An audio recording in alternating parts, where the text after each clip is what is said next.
morning, Pineview Patriots. Today is a thrilling Thursday, September 17th. I am Emily. And I am Ava. Today is a Mystery Science video day. Time to turn on your brains and get a little smarter. And maybe take care of a wondering or two. Take it away, Doug. Hi, Doug. Hi, Connell. I have a question for you. How did donuts get their name? That's a great question. Why do we call donuts donuts? To be honest, we could have called them anything. We could have called them schmoopladoops, or we could have called them sassenfringles. But no, we call them donuts. Why? Why donut? What's so interesting about questions like this is how do you figure out how anything came to be called what it's called? To solve this kind of mystery, there's a secret tool. This thing. It's awesome. It's a special kind of book. It's a kind of dictionary. Now, you might know that a dictionary is a book that has every word in our language, and you can look up any word, and it tells you how to spell it and what that word means. This thing, it's a special kind of dictionary. It's called an etymology dictionary. Now, let me tell you what that means. I wish it had a better name. Etymology means the story of a word. So this doesn't tell you what a word means. Instead, if you look up a word in this book, it tells you the story of the word. It tells you why we chose to call the word that word. So what I can do is I can look up donut in the etymology dictionary. And here we get our first clue. Now, you might have seen donut spelled like this, D-O-N-U-T, right? That's how a lot of people spell it today. But donut is sometimes spelled like this, and this is how it used to be spelled. Does that give you any clues? Just by looking at the word, can you tell where at least part of the word donut comes from? Okay, you ready?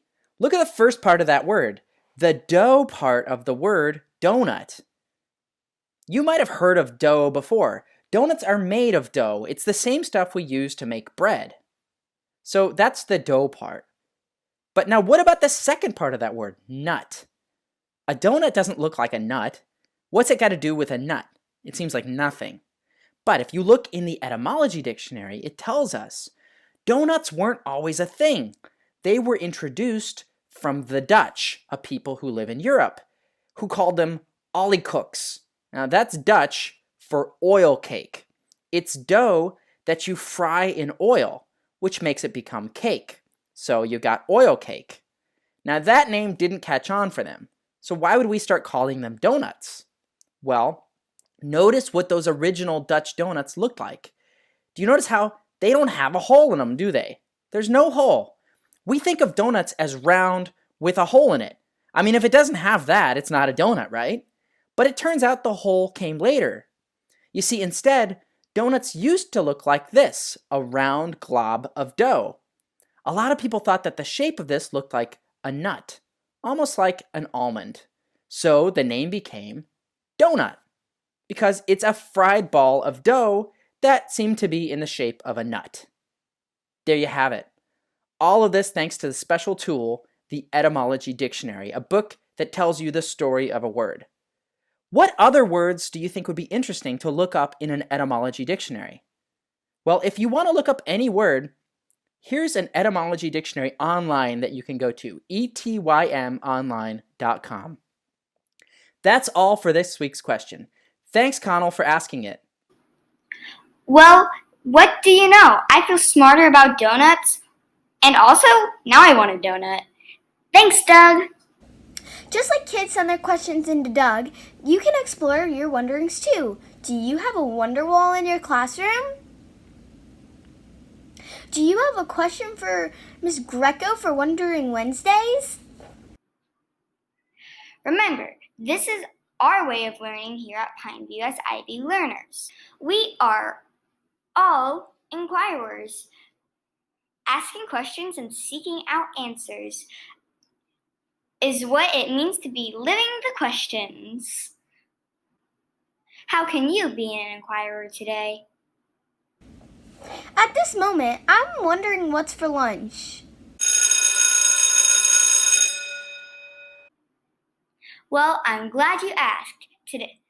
Today's lunch is PB&J sandwich, grilled chicken Caesar salad, pasta with meat or marinara sauce, and garlic toast. Vegetable and fruit choices include Caesar side salad, green beans, melon chunks, fruit cups, or juice. Yum! Only one thing that could make that better. Cake. Like for birthdays.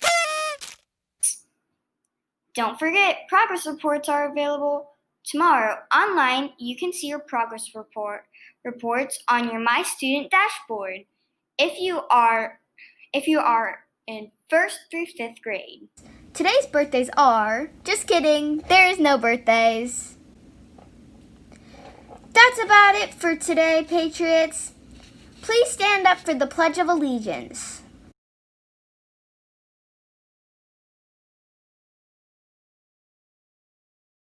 Pledge allegiance to the flag of the United States of America and to the republic for which it stands, one nation, under God, indivisible, with liberty and justice for all.